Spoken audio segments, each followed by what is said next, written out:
Tonight, we drift into a world where the ocean hums with memory, and the wind carries songs of those who once dreamed beneath an endless sky. In this world called Spira, time feels like a tide, gentle, patient, yet unyielding. Every shore holds echoes of laughter and sorrow, and every wave whispers a name long forgotten. This is not just a story of people and places, but of dreams themselves, how they rise, fade, and return again.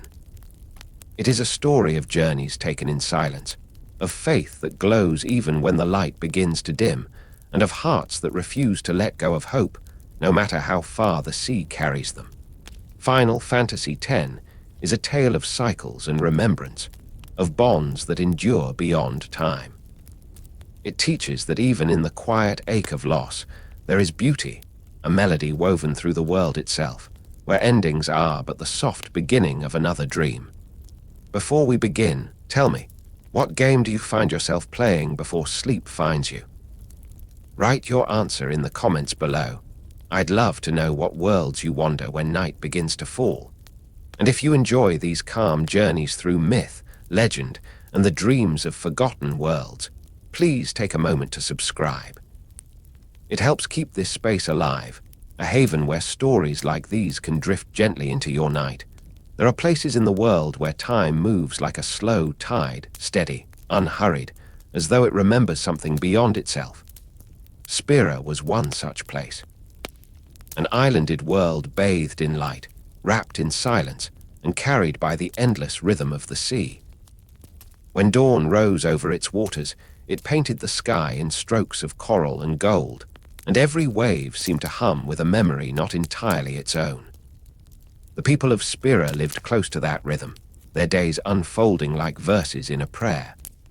The sound of water lapping against stone steps, the scent of sea air mingled with the incense of small temples.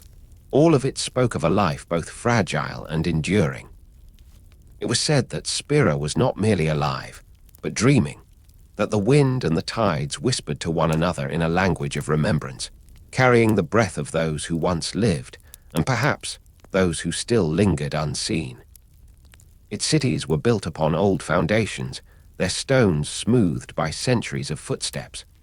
Some rose above clear lagoons, others slept beside sacred groves, but all shared the same quiet reverence, a belief that everything in Spira, from the smallest leaf to the farthest star, was connected.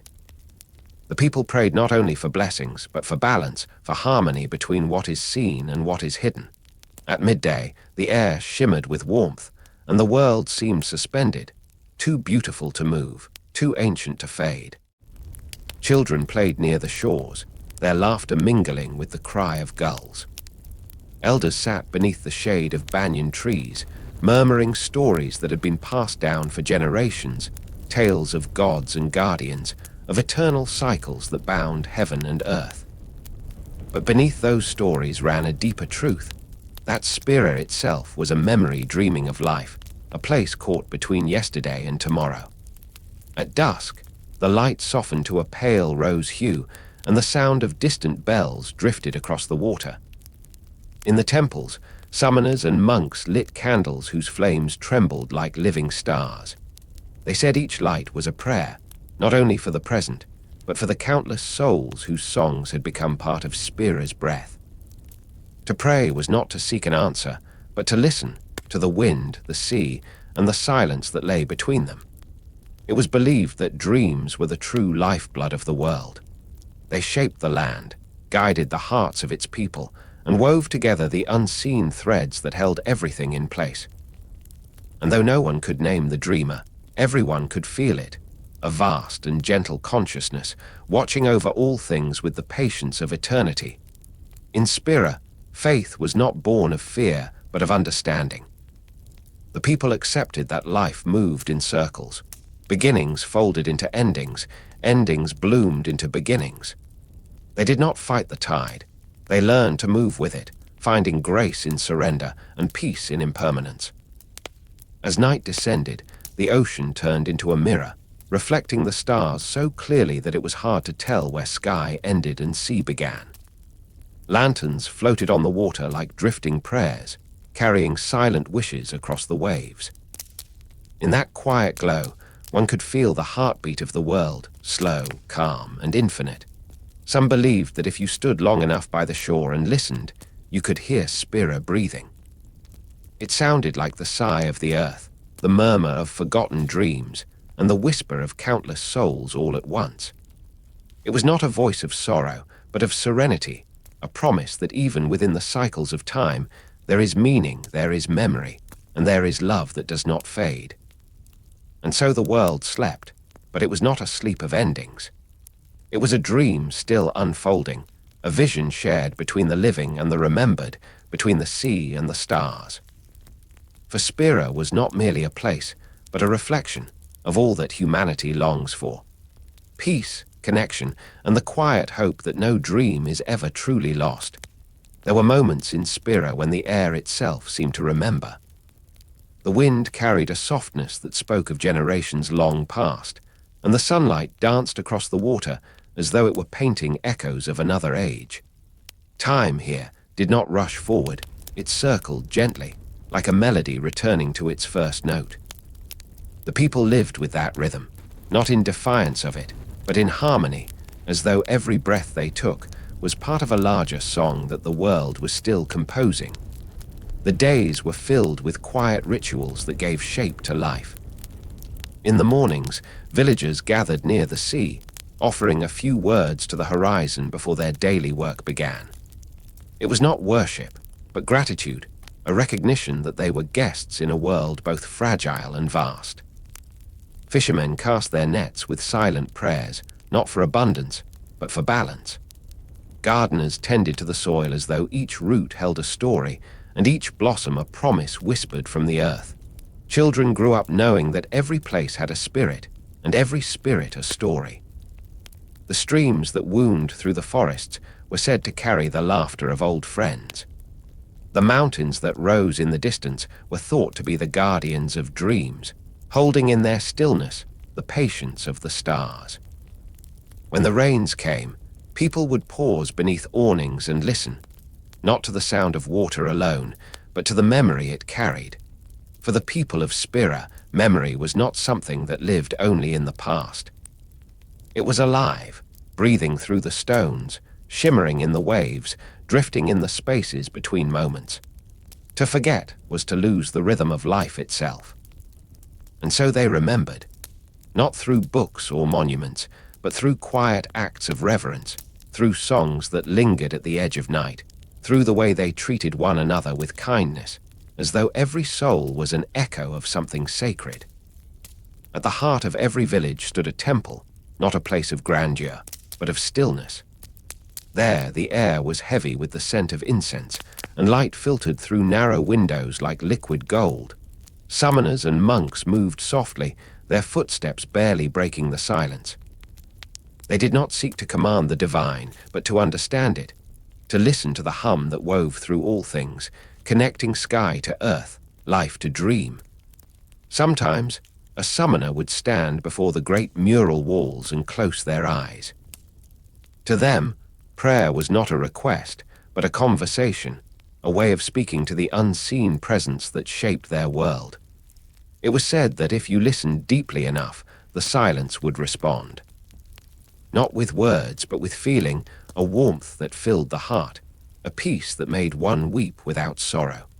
At twilight, the villagers would gather outside the temple steps.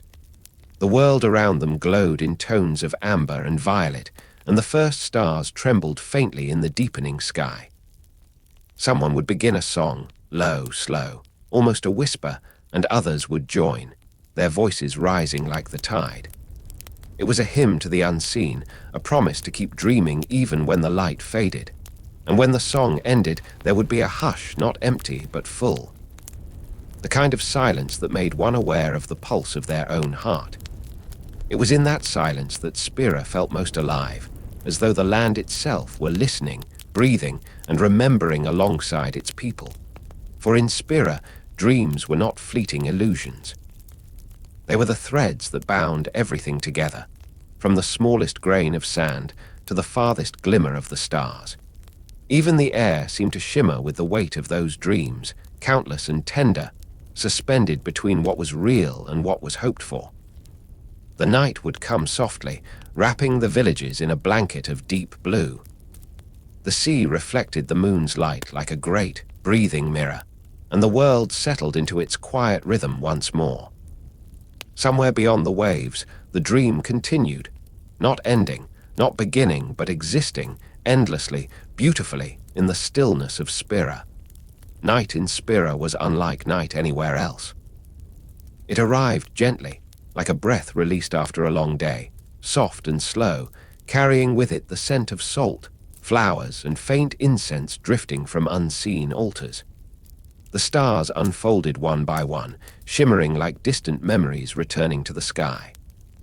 Each light seemed to hold a story, not of what had been lost, but of what had been loved.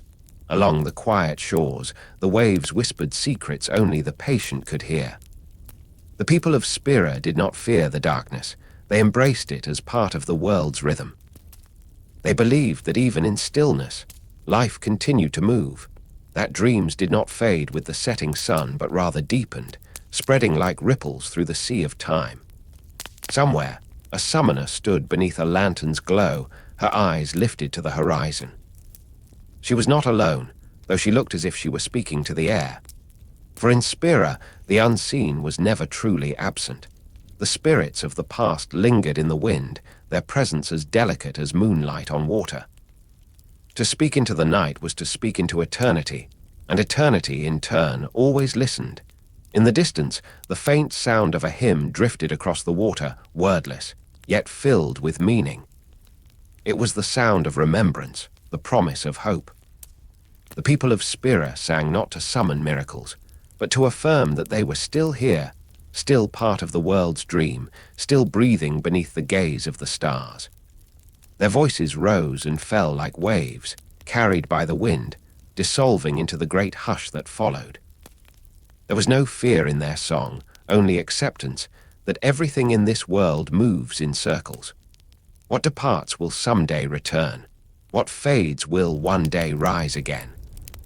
To live was to take part in that endless motion, to lend your heart to the cycle and trust that it carries you somewhere beautiful, even if unseen. The sea reflected the heavens so perfectly that the world seemed suspended between two skies, one above, one below. Lanterns floated upon the waves, each carrying a wish, a prayer, or perhaps a memory that someone was not ready to let go of. The light trembled, gentle but enduring, as though whispering to the stars, we are still dreaming. As the night deepened, the air grew cool, and the land fell into a quiet too full to be called silence. It was the sound of peace, the kind that follows understanding. The kind that says the world is as it should be, even when it changes, even when it aches. In that stillness, Spira slept, yet it was not sleep as we know it. It was the slow breathing of the earth, the heartbeat of the ocean, the calm between the tides. Every stone, every leaf, every wave held within it the memory of all who had ever walked there. And in return, all who dreamed within Spira became part of its story, and so the dream continued. Not an illusion, not an escape, but a truth whispered softly through generations. That life is both fleeting and eternal, fragile and unending, like a single note sustained in a song that never ends. The dawn would come again, as it always did, and the light would fall upon the sea, turning it to gold once more. The people would rise and begin their day, carrying the quiet assurance that nothing is ever truly lost, that every dream, no matter how faint, lives on in the heart of Spira. For Spira was more than a world. It was a memory that loved too deeply to fade, a dream too beautiful to end.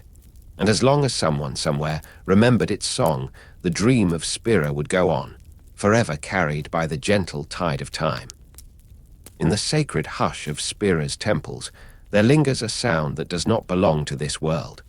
It is neither wind nor voice, but something deeper, a low, resonant hum that seems to rise from the very bones of the earth. The people call it the hymn of the faith, though few truly understand it. It is not a song made by human hands. It is a bridge between worlds, a thread of memory connecting the living and the divine. Long before Spira's sorrow was named, before its people knew the word sin as curse and fear, there was only the song. The faith sang it to the heavens to keep the balance between dream and waking life, between spirit and flesh. Each note was a prayer shaped by longing, the yearning of the soul to be known, to be remembered, to return home. When the summoners first learned to listen, they found the hymn waiting for them in the silence. It greeted them not as an invitation, but as recognition, as though the song had been waiting for their hearts all along. To hear it was to remember something you had never known, a melody that felt like it had lived inside you for eternity. The hymn does not follow rhythm or measure. It drifts like mist, changing with each temple, each believer, each dream. Some hear it as a gentle wave upon the shore, others as the echo of voices far beneath the ocean. But always, it carries the same ache, the sound of souls that cannot rest, bound in devotion, endlessly repeating their prayer. Inside the chambers of stone and light, where incense curls and candles breathe, the hymn vibrates against the walls as if the temple itself were alive. Pilgrims who enter feel its presence first in their chest, a faint trembling like the flutter of wings. Some weep without knowing why. Others fall to their knees in silence, sensing that the song does not ask for worship, only remembrance. The faith are not gods, nor are they ghosts. They are dreams that refuse to fade, human hearts crystallized into eternal slumber.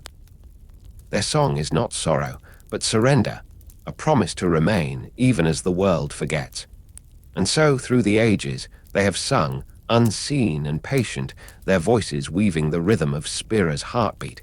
Each temple is built upon their song. Beneath the marble floors, their slumbering forms wait, bound by faith and memory. The summoners who walk those halls can feel the vibration through their feet, a deep and ancient pulse. To approach the faith is to be drawn into that current, to feel the boundary between self and dream dissolve until only song remains. There are those who say the hymn of the faith is what keeps Spira alive, that if it were ever silenced, the world would fall into chaos. For in its notes lies not only prayer, but balance. The song holds back the darkness, keeps the wandering souls at peace, and reminds the living that they are not alone. It is said that when the hymn is sung by the faithful, its power multiplies, spreading like gentle fire across oceans and mountains, carrying light into even the most shadowed places. And somewhere within that vast harmony, the faith listen. They know each voice that joins the song, and through it, they whisper blessings unseen. In the quiet hours before dawn, when the world softens and dreams linger near the surface of waking, the hymn can sometimes be heard faintly in the distance. It drifts through the mist, through the open windows of sleeping homes, through the hearts of those who still believe. It reminds them of what has been lost and what still endures. For the song is not merely an offering, it is the sound of hope remembering itself. The hymn of the faith endures, not because it must, but because the world cannot bear its silence. And so it continues, endlessly echoing through time, a melody of devotion that even death could not silence. The sound of the hymn is eternal, yet it feels fragile, as if a single moment of disbelief could make it vanish. For those who have stood before the faith, it becomes more than music. It is the whisper of the divine. To stand in its presence is to be unmade, to feel the thin veil of mortality lift, revealing the vast ocean of dreams beneath. When a summoner kneels within the chamber of the faith, they do not speak. Words would only disturb the stillness that the song creates. The faith does not answer in language, they answer through resonance. A vibration passes through the air, through the summoner's bones, until every heartbeat echoes in time with the hymn. It is in that moment, within that sacred harmony, that the bond between dream and summoner is formed. Those who have returned from such encounters rarely speak of what they saw. Some say they glimpsed the world as it once was, a land before sorrow, before sacrifice, where the faith still walked among mortals. Others describe endless spirals of light, a sea of memory where each soul was a ripple in the current of eternity. A few wept for hours, unable to describe the beauty or the loneliness that filled them. For the faith are not merely singers, they are dreamers. Their songs sustain Spira because their dreams sustain reality. Within their sleep, they weave the illusions that keep the world balanced, like threads of gold holding together a tapestry that would otherwise fall apart. It is through their dreaming that summoners can call upon eons, the divine manifestations of their devotion. But to awaken an eon is not without cost. Each summoner knows this, that to call upon such power is to draw closer to the same eternal sleep. For every prayer, every hymn sung in faith is also a step toward becoming one with the faith. The song is both a gift and a chain, binding the summoner to the destiny that all who follow the pilgrimage must face. Still, the faithful continue to sing. In the streets of Besed, in the towers of Bavel, in the ruins where silence has long reigned, the hymn of the faith can be heard in the faint hum of life. Even children hum it without understanding, passing it down like breath itself. To sing the hymn is to remember the connection between the living and the dreamers. It is to affirm that though sorrow may linger, the spirit endures. There are moments when the song changes. Some say the faith respond when the balance of the world shifts, when sin awakens, or when hope burns faintly in the hearts of men. The melody deepens, the tone darkens, as if mourning or warning the people of what is to come. Priests claim it is the faith's way of speaking across time, their message carried not in words but in vibration. And yet, for all its holiness, there is melancholy in the song. Listen closely, and beneath its harmony you can hear something else, a quiet longing. It is the sound of the faith yearning for release, for an end to their eternal dream. They do not resent their fate, but even the most faithful spirit tires of endless prayer. To dream forever is still to suffer. When the summoner Yuna once stood before the faith, she too felt that sadness. The hymn that greeted her was not triumphant, but weary, a lullaby sung by countless souls who could not wake. She understood then that salvation for Spira would not come from summoning another eon, but from ending the dream itself. For as long as the faith remained trapped in their slumber, Spira would remain bound to the cycle of sacrifice. And yet the song continued, patient and unwavering. It had become a language of love, a testament that even suffering could create beauty. Through the centuries, the faith had turned their sorrow into art, their stillness into harmony. It is said that even sin could not destroy the hymn, for it was not of the world but beyond it. In the deepest hours of night, when Spira sleeps and the stars burn faintly over the sea, the hymn of the faith drifts once more through the waves. It moves like a current, soft and steady, carrying with it the memory of every soul that ever prayed. To listen is to be reminded that even within sorrow, there can be peace, and that the most fragile voices can echo across eternity. The song never demands faith, it invites it. It never forces devotion, it inspires it. For the hymn of the faith is not merely a melody. It is the quiet heartbeat of a world that refuses to give up on hope, even when all seems lost. There is a silence that follows the hymn, not empty, but full. It lingers in the spaces between waves, in the hush of temples long abandoned, in the breath drawn before dawn. The people of Spira have always known it. They live between sound and silence, between prayer and memory. The hymn of the faith is their bridge across both. As the final notes fade into the distance, what remains is not sorrow but reflection. Every summoner, every pilgrim who has walked beneath the statues of the faith carries the song within them. It is not heard with the ears, but with the soul, a quiet reminder that even the smallest light can echo across eternity. In ancient times, it was said that when the faith began their eternal slumber, they did not vanish. They became the stars. And so, when night falls upon Spira, when the sea glows faintly beneath the moon, one might look upward and see them, countless dreamers watching from beyond, their song now woven into the sky itself. The summoners who came after would feel their presence not as command, but as comfort. Each journey to defeat sin was a pilgrimage not only through faith, but through the landscape of the human heart. The faith taught them that to dream is to endure, and that even endless sorrow can give birth to love. In the ruins of Zanarkand, the echo of the hymn still hums through the air, soft as breath. The stones remember. The sea remembers.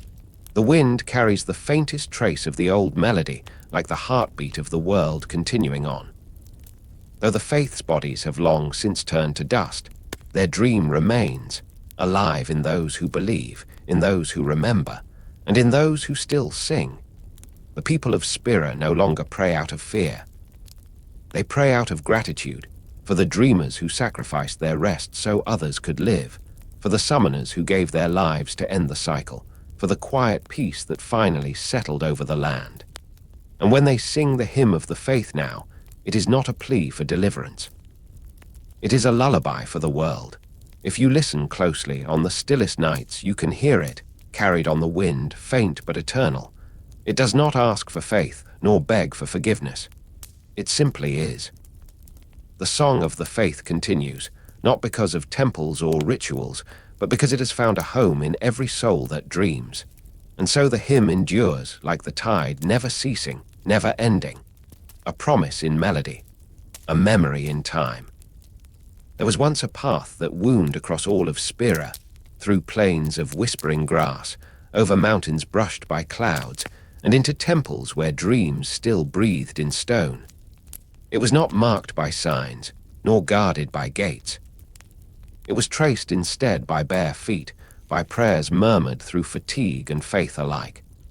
This was the pilgrimage of the summoner, a journey that every soul in Spira revered, and few ever completed. Each summoner began their path with the same soft vow, to bring peace to the world, even at the cost of their own dream. They were chosen not by lineage or wealth, but by the quiet strength of heart that could hear the call of the faith. For in that world, peace was not granted by time but borrowed through sacrifice. And so they walked, not toward triumph, but toward the end of sorrow, guided by belief, shadowed by destiny. At the heart of the pilgrimage lay a rhythm, a gentle pattern that repeated through generations, like the turning of the tide. From Besed to Zanarkand, each temple whispered lessons to those who entered. Humility in the warmth of Besed's sea breeze, patience in the lightning-scarred fields of the Thunder Plains, courage in the stillness of Macalania's frozen waters. Each step was not merely a distance crossed, but a fragment of the soul refined. The summoners did not walk alone. Guardians walked beside them, companions bound not by duty, but by devotion. They shared laughter where there could be none, silence where words would falter. They were the living reminder that even a journey towards sorrow could be filled with love. It was said that no summoner ever reached the end without their hearts changing shape, molded by the weight of every prayer, the memory of every smile, and the ache of every goodbye whispered along the way. And yet, the people who watched them pass through their villages never wept. They laid flowers, offered food, and sang blessings as the summoners walked toward the horizon. For they believed that every summoner carried the light of Spira within them, and that when they reached their final temple, that light would burn bright enough to calm the storm once more. In the quiet hours of travel, when the stars trembled faintly above, and the sea murmured against distant shores, the summoners would sometimes close their eyes and listen. They would hear not the sound of their own steps, but the echoes of countless others who had walked before them, the ghosts of faith, the soft rhythm of sacrifice. The road was long, and the air heavy with the memory of those who never returned, but in that burden lay beauty. Each temple greeted them not as strangers, but as dreamers returning home. The faith, carved in serene stone, waited in silence. The summoners knelt before them, feeling the pulse of forgotten prayers rise through the floor. The faith would speak, not with words, but through stillness. And in that stillness, each summoner would find a piece of themselves reflected back. For this was not merely a journey across the land, it was a pilgrimage through the soul. To be a summoner was to bear the dreams of others, to carry hope through despair, and to understand that even in sacrifice, there was grace. The pilgrimage was a poem written in footsteps, sung in whispers, and ended in light. And as the morning broke across the shores of Besed, or the peaks of Gagazit, the world itself seemed to bow in quiet reverence. For it knew, somewhere, another summoner had begun to walk the sacred path again, and with each step, the dream of peace stirred faintly once more. The road between temples was a thread woven through many worlds, sea and desert, ruin and dream. To the summoner, each path was more than a journey across distance. It was a quiet unraveling of the self. The further they walked, the more the veil between body and spirit thinned, until the world itself began to hum with something unseen. In the beginning, their steps were guided by faith, the stories of those who had come before, the hymns that drifted through the air like the breath of the faith. But as the journey deepened, faith became something quieter, less spoken, more felt. It was no longer about temples or statues, but about listening to the pulse of Spira, to the sigh of the wind through the grass, to the way the ocean seemed to whisper secrets of old. At night, when the fire burned low and the stars shimmered like scattered prayers, the summoner would sometimes wake and watch the guardians sleeping nearby. Their faces, weary yet peaceful, were the mirrors of devotion. It was in these moments that the weight of the pilgrimage would settle softly, not as a burden, but as a truth. Each guardian knew the path's end. They followed anyway, not because of destiny, but because love often asks for quiet courage. There were villages that celebrated their arrival, and others that wept in silence. Children would run forward to see the summoner's gentle smile, believing it to be a sign of light's return. Elders would bow their heads, remembering the faces of summoners long gone, and whisper blessings into the wind. Spira's people did not question the path. They revered it, even as it repeated like a dream that would not end. Some temples stood bright and welcoming like Besed, bathed in the warmth of salt and sunlight. Others loomed cold and ancient like Gagazit, wrapped in snow and sorrow. Yet in everyone, the faith waited in stillness, holding fragments of dreams that would one day awaken. The summoner knelt before them, breathing the air of countless prayers, feeling the silence press upon the heart like an embrace. It was said that those who listened closely could hear the faint murmur of the faith's dreaming, a voice between waking and sleep. The summoner would enter that space, suspended between worlds, and find themselves within the visions of the faith. Time would lose its meaning there. They would see glimpses of the past, hear songs of creation, and feel the weight of sorrow that had birthed the world's peace. And yet, despite the burden, the summoners continued on. Not because they were commanded, but because something inside them refused to let the world forget hope. To walk the pilgrimage was to remember, to remind the people that faith, when born from compassion, was not a chain, but a flame. As the journey neared its middle, the air itself seemed to change. The sea tasted of memories, the light of the sun carried the faint echo of prayers.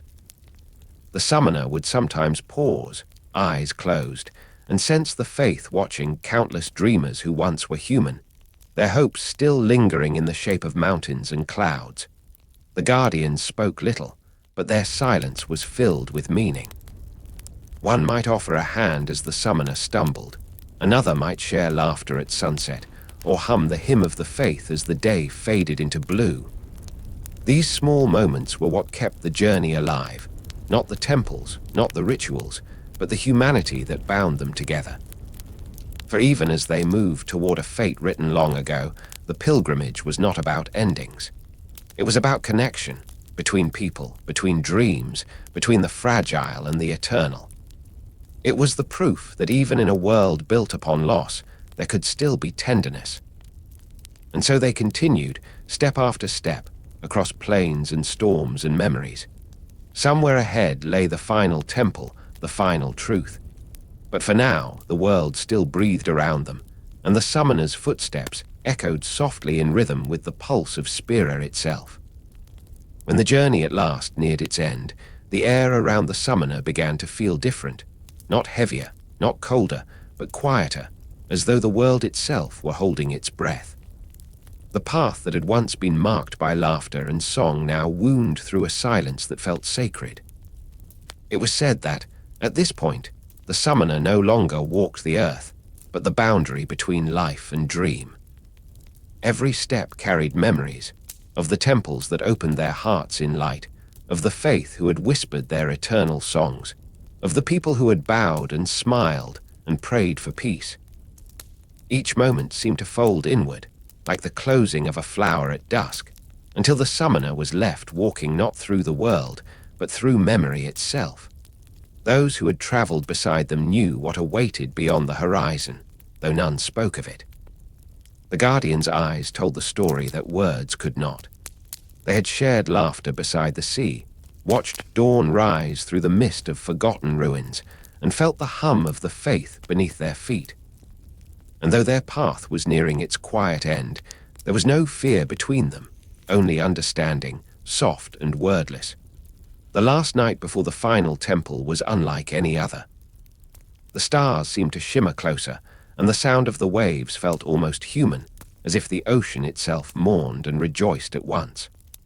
The summoner knelt in silence, whispering no prayers, for they had already given everything a soul could give.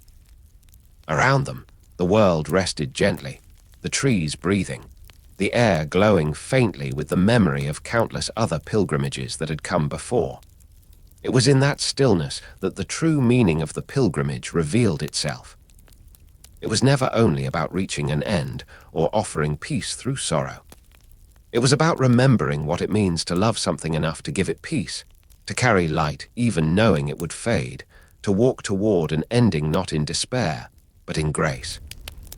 The summoner's journey became the story of all of Spira, a cycle of faith and letting go, of sorrow reborn as beauty. And though the path to the final temple was walked by many feet, each left behind a single invisible trace, a dream that did not die, but changed shape with every generation. After the summoner's steps ceased, the world did not forget. Children would play in the sands where guardians once stood, and the wind that swept over the calm lands would carry faint echoes of the hymn. People would look toward the horizon and whisper the names of those who had walked before, and the air would answer softly. And in every temple, where the faith still slumbered beneath quiet stone, their dreams would continue to ripple through the air, not as commands or miracles, but as the faintest hum of hope. It was said that when the world truly listened, one could still hear the footsteps of a summoner walking somewhere beyond the veil, carrying a promise that never faded. The pilgrimage did not end with their final prayer. It continued in the hearts of those who remembered, in every act of kindness, in every song sung beneath the stars.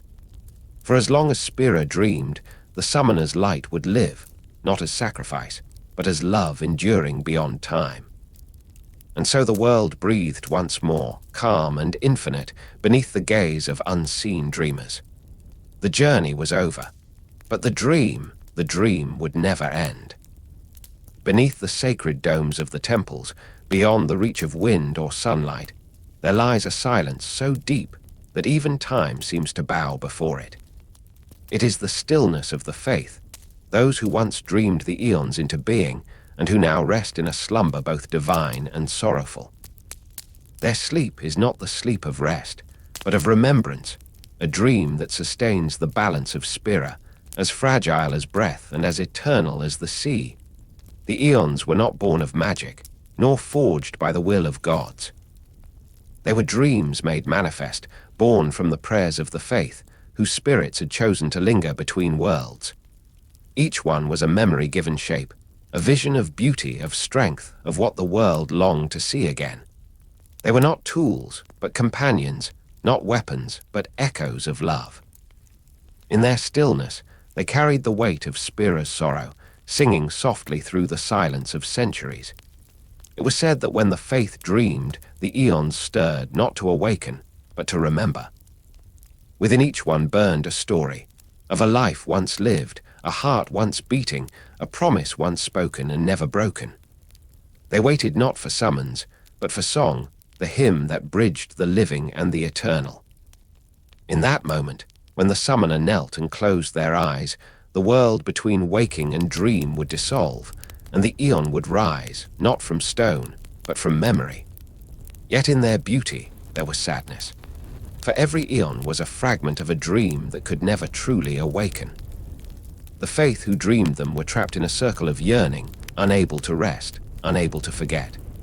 The longer they slept, the more fragile their dreams became, and still they held fast, bound not by duty, but by devotion. Sometimes, in the quiet hours when the sea breathed against the shore, a traveler might swear they felt a pulse beneath the earth, as though the faith themselves were sighing. It was said that this was the rhythm of their dreaming, the heartbeat of the eons. The people of Spira would pause, heads bowed, and whisper their gratitude into the wind, knowing that somewhere below the dreamers still kept watch. The eon's slumber was not eternal by design, but by love's endurance. To the faith, to dream was to keep the world alive, to hold the memory of light even as darkness returned, again and again. Though their rest was heavy, they bore it willingly, for their dreams were the only barrier between peace and sorrow. And so they slept, beneath stone and song, carrying a vision that neither time nor faith could erase. But the passage of ages had thinned the veil. The faith grew weary, their dreams faltering beneath the weight of countless years. The eons, too, began to fade, their forms flickering in the space between memory and nothingness. It was said that if one stood before a temple in the dead of night, they could hear the faintest hum, the sound of the faith struggling to keep their dream alive. It was not a sound of despair, but of love stretched across eternity. For the world they dreamed was not one of perfection, but of balance, a place where light and sorrow could exist side by side. And though they longed for rest, they could not abandon the world they had shaped. They continued to dream, even as the walls of time grew thin and their voices dimmed. In that fragile dreaming, they became more than divine beings. They became symbols of sacrifice, of hope, of the endless cycle that binds all things. And while the people of Spira slept, unaware of the dreamers beneath them, the faith continued to hum their song. It was the sound of hearts that refused to forget the world they loved. And so the eons slept on, beneath the weight of oceans and prayers, beneath the breath of centuries.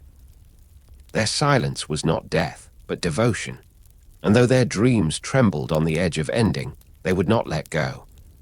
For to the faith, as to all who love deeply, dreaming was another word for enduring. When the summoner stood before the faith, silence would always come first. It was not the silence of absence, but of reverence, the quiet that gathers before something sacred is remembered. Then came the faint sound of breath, a wind that moved through the chamber like a sigh from the world itself. In that stillness, the faith would awaken, not with motion, but with dreaming. And from that dreaming, an eon would rise. To those who witnessed it, the summoning was not a spectacle, but a communion. The summoner did not command, they asked. They did not demand, they listened. Between them and the faith was a fragile understanding, a bond woven through faith and sorrow. Each eon that appeared was not a spirit called forth from another realm, but the reflection of the faith's memory, a dream the summoner was permitted to share for only a moment. The faith's forms were always serene, their faces unchanging even as their hearts labored beneath the weight of eternity. They existed in both light and shadow, bodies etched in stone but spirits flowing like water. Each temple held a different one, each dream born from a life that once was. They did not speak in words, but in visions that unfolded like mist before the mind's eye. Fragments of laughter, a child's hand reaching for sunlight, the echo of a promise made beneath a blue sky that had long since vanished. And so the summoners learned to listen not with their ears but with their hearts. The faith's dreams were not commands or prophecies, they were feelings. Love, regret, hope. Through these, the eons took shape. And when they emerged, radiant and vast, the world seemed to pause in awe of its own reflection. For each eon was the embodiment of what Spira longed for most, beauty that transcended suffering. But every summoning came with a quiet sorrow. For when the faith allowed their dreams to take form, a small part of them withered. Each call from the living world drained their strength, dimming the flame that kept their dreams alive. Yet they never refused. They gave themselves freely, over and over again, because they could not forget the faces of those who still believed. They had been human once, fathers, daughters, friends. And though their bodies had turned to stone, their hearts still beat in the rhythm of remembrance. Sometimes the summoners felt it, a trembling in the air, a whisper that did not belong to words. It was the faith speaking through the silence, saying, "We are still dreaming. Do not forget us." And in answer, the summoners bowed their heads and prayed, not for power, but for peace. For they knew that every eon they called forth was a miracle borrowed from a sorrowing heart. Yet among the faith there were murmurs, faint, like ripples in still water. The dream was beginning to falter. The weight of centuries was too much to bear. They feared that soon their dreams would fade, and Spira would lose its guardians forever. Some longed for the end, to be free from the cycle of endless sleep. Others clung to their purpose, believing that even if the dream were pain, it was better than forgetting. The summoners who visited them could sense this weariness. The air in the temples grew heavier, the hymns softer, the light dimmer. The faith still smiled, but it was the smile of those who knew that time was drawing near. Even as they continued to lend their dreams, a sadness lingered behind every act of faith. For they were not just sustaining Spira, they were delaying their own peace. Still, they endured. For the dream was not just theirs anymore. It belonged to all of Spira, to the people who prayed, the children who sang, the hearts that hoped for a tomorrow without sorrow. And so, though the dream trembled, it did not break. The faith held on, not because they must, but because they loved. Their slumber, though eternal, was filled with purpose, a quiet defiance against despair. And somewhere in that deep, sacred sleep, a promise was kept, that as long as one person still believed in the beauty of the dream, the eons would never truly fade. The faith would continue to dream, even when the stars themselves grew cold. For to them, love was the truest form of eternity. In the quiet that followed each summoning, there lingered a sense of something vast and unspoken, a silence so deep it seemed to hold the memory of all the dreams that had ever been. The eons, once radiant in battle and luminous in form, returned always to that stillness. Their essence folded back into the faith, into the soft current of dreams that ran beneath the world of Spira like a hidden river. There, in that river of memory, time flowed differently. The faith dreamed endlessly, and within their dreams, Spira continued, not the Spira of sorrow and ritual, but one of open skies and laughter unbound. In their dreaming, the eons were free. They danced across fields untouched by ruin, their steps leaving trails of light that shimmered like dawn. For them, this endless dreaming was both gift and prison, a place where hope endured, even as the waking world forgot how to hope. Yet the faith were not untouched by yearning. As ages passed, they began to wonder if their purpose had become a chain. The prayers of the living grew fewer, the temples quieter, the songs softer. The summoners who once knelt before them came no more. Still, the faith dreamed, because to stop dreaming was to let go of all they had loved. They whispered to each other in the language of thought, asking whether the world they watched was ready to dream on its own. Sometimes they saw glimpses, flashes of lives unfolding without their guidance. Children playing beneath a blue sky, laughter echoing where once there had been grief. Lovers watching the stars, not in mourning, but in wonder. Each vision was a spark of freedom, a small proof that perhaps Spira was beginning to awaken from its long sleep of sorrow. And though the faith were bound by stone and prayer, these moments reached them, like warmth through cold water. The eons themselves began to fade into myth, their names remembered in fragments, and their shapes softened by memory. To most, they became legends, divine guardians that once answered the faith of humankind. But for those who listened closely, their presence could still be felt in the world's quiet places, in the whisper of wind through the ruins of Zanarkand, in the slow rise of the tide at Besed, in the hum of the hymn that still drifted through the mountains. And so, the dream continued, even without the summoners to give it shape. The faith song wove itself into the heart of the world, carried by the air, by the sea, by the silence between stars. It became something eternal, not bound to flesh or prayer, but to the memory of love itself. One day, the faith believed their dreams would end. The stone would crumble, and the world would stand on its own. And when that time came, they would not mourn the end of their dreaming. They would watch the dawn rise one last time, and in its light, they would see the faces of those who had carried their hope through generations. Then, at last, they would rest. But until that day, they would continue to dream, not because they must, but because the dream had become life itself. They would sleep and remember, and through remembering, keep the world from forgetting.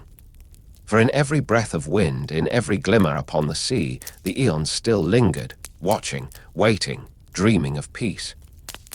And so ends the tale of the eon's sleep, not as a tragedy, but as a lullaby for all that endures. For even the gods, it seems, dream of a tomorrow where their light is no longer needed. Beneath the endless sky of Spira, there lies a truth that few dare to speak aloud, a truth that moves in circles, like tides drawn by unseen moons. It is the cycle of sorrow, of loss reborn, of hope rising only to fall again. They call it sin, not merely a creature, but a curse given form, a shadow cast by the faith of those who sought salvation. Sin was said to be born from the very heart of the world's despair. When the cities grew proud, when their machines climbed toward the heavens, and their laughter mocked the old gods, it came vast, luminous, unstoppable. It swept across oceans and skies, silencing the songs of men. Yet in its wake, temples rose. People prayed louder, built higher altars, and offered their faith as both shield and chain. Thus began the cycle: destruction, repentance, rebirth. Generations passed, and still sin returned, always as if summoned by the weight of the world's own sorrow. Summoners would rise, walking the pilgrim's path in quiet devotion, each hoping to end the endless. They would reach Zanarkand, make the final offering, and bring about the calm, that brief, precious peace before the cycle began anew. The people would rejoice, rebuild, forget. And then, from the misted horizon, the shadow would rise again. To the people of Spira, sin was both terror and proof. Proof that their faith had meaning, proof that the gods still watched. The priests of Yevon taught that sin was punishment for the arrogance of humankind, that by renouncing their machines and trusting in the divine, they might one day be freed. And so they obeyed. They lived simply, prayed daily, and accepted the burden of fear as a sacred truth. But among the young, whispers began to stir. They asked why the gods would demand endless sorrow to prove devotion. They wondered if sin was not divine wrath, but something born of their own making, a reflection of guilt, crystallized into something vast and merciless. Yet such thoughts were forbidden. The temples spoke of faith, not reason. To question was to invite exile, or worse, silence. Still, the question lingered. Why must salvation always be bought with loss? Why must each calm end with another storm? In the hearts of those who walked the pilgrim's road, this question took root like a hidden seed. For some, it grew into quiet resignation. For others, it became defiance, the faint light of those who dared to dream of an ending that did not begin again. In Besed, in Luca, in the quiet ruins of Kilika, people learned to live within the rhythm of fear. They built their lives between the coming of sin and the promise of the calm. Children grew up beneath skies still marked by its shadow, learning to look at the ocean not with wonder, but with wary reverence. The sea, after all, was sin's domain, and beauty in Spira was never free from sorrow. And yet, through it all, the hymn remained. That haunting song, sung by summoners, whispered by the faith, carried by the waves, bound the people to something greater than fear. Perhaps it was not a song of worship, but a plea for remembrance. A reminder that even within the endless cycle, there were moments of stillness, of light, of love worth holding. They say sin cannot hear music, but perhaps that was never true. Perhaps it sleeps, listening, waiting for the day when the world no longer sings to forget its pain, but to remember its peace. For in every circle there is a center, and perhaps, hidden deep within sin's endless return, there was never punishment at all. Only a dream, trapped in its own sorrow, waiting for someone to set it free. In the soft blue dawns of Spira, when the ocean still shimmered with dreams, the people would rise and whisper quiet prayers to keep the world from breaking again. They had learned to live beneath the shadow, to smile even when fear lingered at the edge of every horizon. The temples taught them that faith was the only shield against despair, that by bowing, by believing, they could keep the darkness at bay. But deep within their hearts, some began to wonder if the darkness they feared was already within them. To live in Spira was to walk with memory. The old ruins of the world before, Zanarkand's fallen towers, the ghost lights of cities swallowed by sea, were reminders of how high humanity had once reached and how far it had fallen. The priests said those places were cursed, but the young often gazed at them in secret awe. They could almost hear the hum of forgotten machines, feel the pulse of something that once made the stars tremble. The world had traded its dreams for penance, and now it moved in circles, endless and sorrowful. Each calm brought a season of fragile peace. Markets reopened, children laughed without flinching at the crash of waves, and ships dared to cross the seas again. But in every heart was the quiet understanding that the calm was borrowed time. They rebuilt knowing it would be undone, loved knowing it would be taken, prayed knowing the silence would one day return. It was the price of hope, to find joy even as one walks beside its shadow. The summoners understood this better than anyone. Their pilgrimage was not one of conquest, but of surrender. They walked the path with guardians at their side, not to destroy sin, but to offer themselves as peace. At each temple, they communed with the faith, those who once lived, who now dreamed eternally so that others might find salvation. These dreamers were both prisoned and divine, their souls singing through the air like ancient lullabies.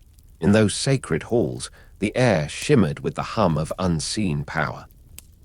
The faith spoke not in words, but in feelings, waves of sadness, compassion, and longing. To gaze upon them was to look into eternity, to feel the ache of 1,000 forgotten lives. The summoners would kneel, whispering their vows in the silence, knowing that with each prayer they drew closer not to victory, but to farewell. And yet they went willingly. For in a world that had forgotten how to dream freely, they carried the dream of peace within their hearts. They believed that even if their lives ended in offering, their sacrifice might buy a generation of laughter. That was enough. That was everything, but not all saw it that way. In the quiet corners of the world, whispers grew louder. Scholars and wanderers began to question why sin always returned, no matter how pure the sacrifice. Some spoke of the faith sorrow, of a song that had been trapped too long in repetition. They said that perhaps it was not faith that sustained the cycle, but the people's unwillingness to let go of their sorrow. Still, few listened. To doubt was dangerous, not because the gods would strike you down, but because hope itself was fragile, easily broken by truth.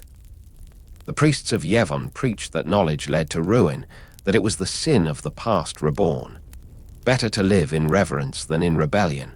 Better to pray than to question. Better to sleep and dream than to awaken. Yet deep beneath the surface, something was stirring. It began as a whisper carried on the tide, a dream that drifted through the hearts of those who had lost too much. They began to believe that the cycle could be broken, that perhaps sin was not eternal, that perhaps the gods, too, had grown weary of endless grief.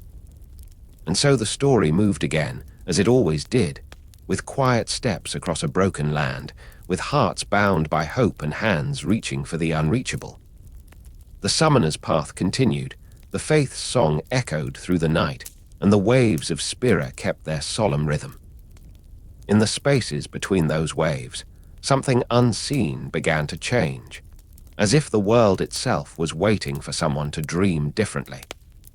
In the stillness before dawn, when the sea was calm and the stars hung like fading memories, the people of Spira would listen, not for waves or wind, but for the low, distant hum that carried through the horizon.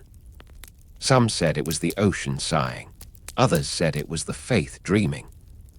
But the elders knew. It was the echo of sin, sleeping once more beneath the tides, and so the calm would begin. Villages would awaken to quiet rejoicing. Bells would chime softly through temple courtyards, and the scent of burning incense would drift over rooftops like mist. Children would laugh, their eyes bright with a joy too innocent to remember what had been lost. Yet among the elders and priests there was always a certain hush, a reverent sadness that clung to every prayer of thanks. For they knew the truth, that peace was never forever. That sin always returned, just as night follows day, but in that fleeting span of light they found meaning. The calm, though fragile, was a season of renewal. Fields would bloom again, the oceans would open their arms to the fisherfolk, and the temples would hum with the music of life returning. People would marry, build homes, and whisper to their children stories of the summoner who gave them peace. It was through remembering that they honored what was gone.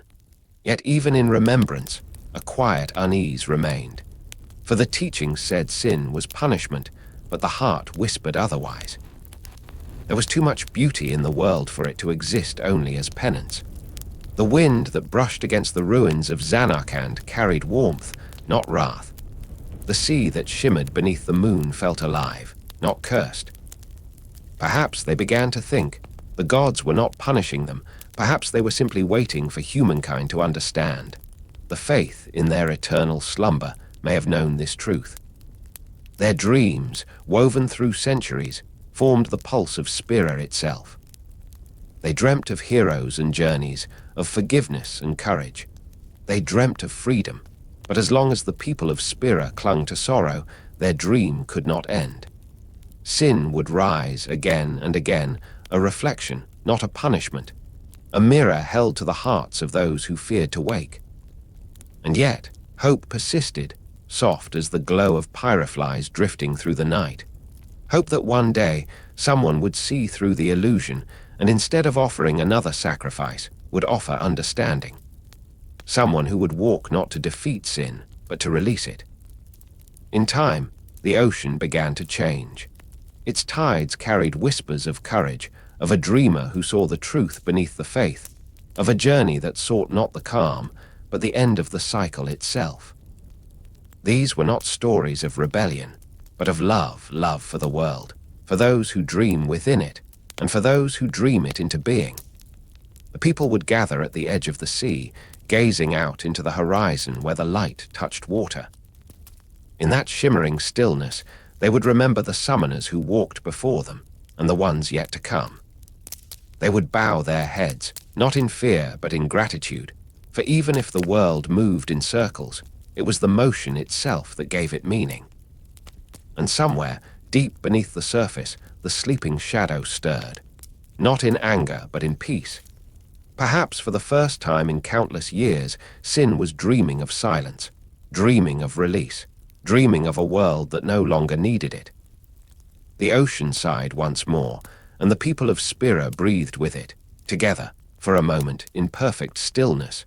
For even in an endless cycle, there comes a breath where time holds its peace, and in that breath, the world begins again. Long before Spira became a land of temples and prayer, there was a city that glittered brighter than the stars, Zanarkand, the jewel of the old world.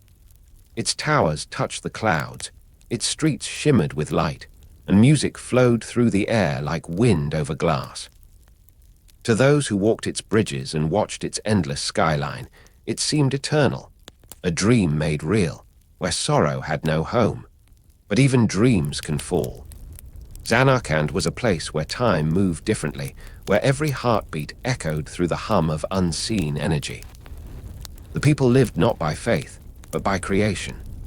They shaped the world with thought and invention, their machines powered by a force they called Machina, radiant, mysterious, alive. The sea around the city sparkled with fragments of light, reflections of the great towers that never slept. At night, when the moon rose over the horizon, it was as if the city itself whispered to the stars, a lullaby of progress and pride. The citizens believed they had conquered uncertainty. No storm could touch them, no darkness could reach them. In their confidence, they built monuments to themselves, vast arenas where crowds cheered for champions who danced with light. There was laughter, endless and bright, the kind that belongs to those who believe tomorrow will always come. But within that laughter, somewhere in the deepest part of the city's hum, a faint tremor began to stir. The scholars of Zanarkand had always looked beyond the visible. They sought to understand the essence of being, to grasp what lay behind the fabric of existence. They touched power that was neither divine nor natural, and in doing so, they called to forces they could not name. To some, it was discovery. To others, desecration. For when humans reach too high, the heavens tend to answer, and so came the war. Not a clash of armies, but a clash of beliefs. Across the seas, another great power rose, Bavel, a city that worshipped gods rather than invention. Where Zanarkand built with light, Bavel built with devotion. They saw the Machina as blasphemy, as rebellion against the divine order. And so faith and knowledge collided, and the world trembled. The records of that time are lost, buried beneath centuries of silence, but some say that the sky burned for days. The sea turned white with ash, and the voices of the dying rose in a song so vast it still lingers in the wind. The people of Zanarkand, realizing their end was near, turned not to their machines, but to dreams. In their final act, they sought to preserve what they loved most, not the city itself, but its memory. Their leader, a woman both wise and sorrowful, stood at the heart of the last tower and whispered a prayer not to gods, but to time itself. Around her, the people offered their hearts, their thoughts, their very souls to create a dream that would never fade. And from their sacrifice, a new Zanarkand was born, not in the world of stone and water, but in the quiet realm of eternal dreaming. That dream still lingers, floating on the edge of the horizon, shimmering like a mirage at the border between sea and sky. Some say that when the air is still and the light bends just right, you can see it, the towers glowing faintly, untouched by time. A city that exists in memory, where laughter still echoes and the night never ends. Those who walk Spira's shores often wonder if it is mercy or curse to live forever as a dream. But perhaps it is both. For dreams are where the world hides what it cannot bear to lose. And somewhere, beneath the sleeping waves, the true Zanarkand rests, quiet, waiting, like the final note of a song that the world has forgotten how to finish. In the world that followed, Zanarkand became a whisper, a legend recited in prayer, a warning carved into the bones of time. What remained of its people were no longer flesh, but memory. They became the faith, spirits bound in stone, dreaming together, weaving the illusion of the city they had lost. And within that dream, time did not pass. The stars hung motionless, the water never stilled, and the wind carried the laughter of a world that believed itself alive. Among the dreamers was Jekt, a man who had once walked in that reflection of Zanarkand, proud, wild, and lost. He had thought his city real, his victories eternal. But one day, he vanished from that dream, drawn into the waking world of Spira. There, he found ruins where his home should have stood, and people who spoke his city's name with reverence and pity. They called it holy, but in their eyes was sorrow. for they knew that Zanarkand had burned 1,000 years ago. Jecht could not understand. How could something that felt so real be gone for so long? He searched for answers, but found only silence, until he met the summoner, Braska, and his guardian Auron. Together they walked the scarred lands of Spira, where the ruins of the old world slept beneath moss and prayer. Along the way, Jecht learned what it meant to be part of a world that was no longer dreaming. He learned of sin, the endless punishment that fell upon Spira, born from pride, reborn from despair. And when the time came, he chose to become part of that endless cycle, to become sin itself, so that his friend might bring peace, even for a moment. In the dream Zanarkand, time still waited. The people went on living as if the war had never come. They played their games beneath bright skies, never aging, never questioning. Among them walked a boy named Tidus, son of Jecht, though he knew his father only through resentment and shadow. He too believed his world was real. He too believed that tomorrow would always come. Until one day the sea broke open, and a storm unlike any other pulled him from that dream. When Tidus awoke, the world had changed. The air was heavy, the light softer, the people older in ways beyond years. He wandered through temples and ruins, through villages that lived in the shadow of fear. And every time he looked at the stars, he thought he saw his home glimmering just beyond reach, the towers of Zanarkand calling him back. As Tidus traveled beside the summoner Yuna, he learned of her journey to reach Zanarkand and defeat sin, just as Braska had. But the Zanarkand she sought was not the one he knew. It was a graveyard of marble and echoes, a temple of the dead. The closer they came, the more Tidus felt the truth pressing upon him, that his Zanarkand, the one he longed to return to, was only a dream sustained by the faith. Still, he clung to hope. Dreams, after all, are stubborn things. When at last they stood before the broken gates of the real Zanarkand, the silence was immense. The towers were gone, reduced to pillars of ash and stone. Only the sea remained, endless and patient.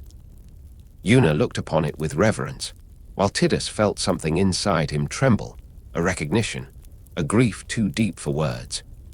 He realized then that he was not from this world, that his laughter, his home, his entire life had been the breath of those who slept.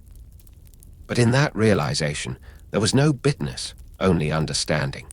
The faith had dreamed of Zanarkand because they could not let it go. They dreamed of life to remind the world what had been lost.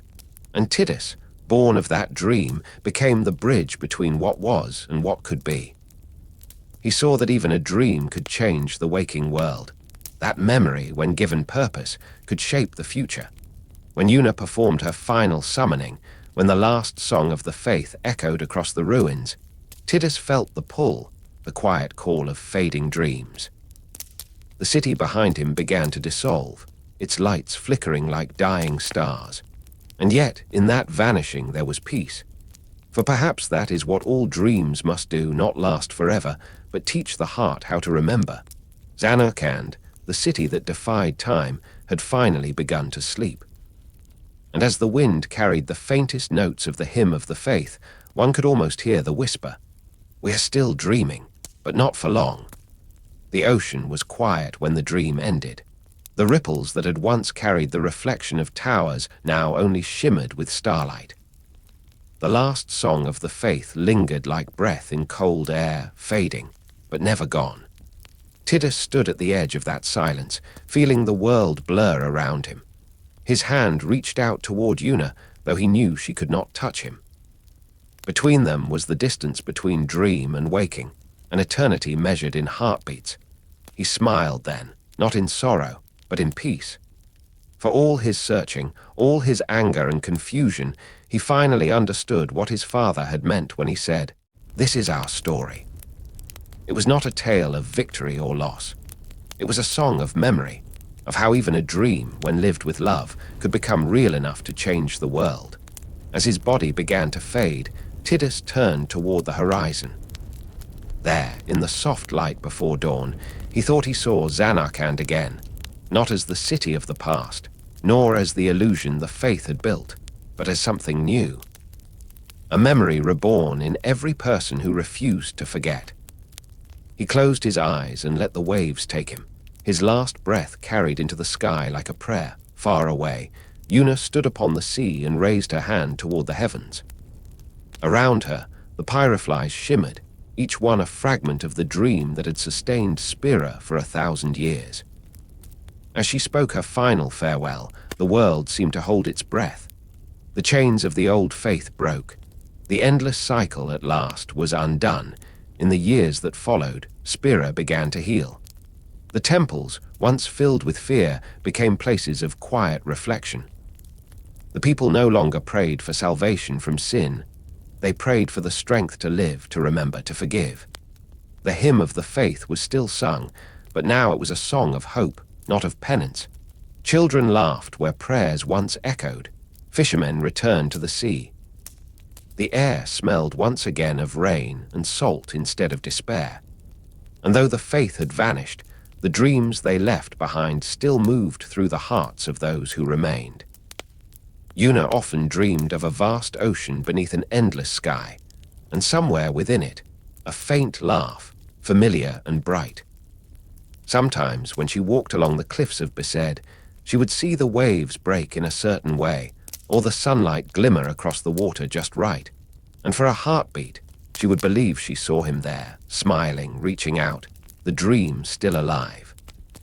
She would whisper his name softly into the wind, not as a plea, but as gratitude. For even if he had been born of illusion, the love he gave was real.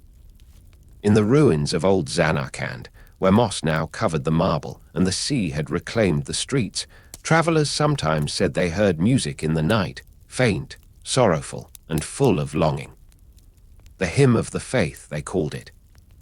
But perhaps it was the city itself remembering what it once was, dreaming still, quietly beneath the waves.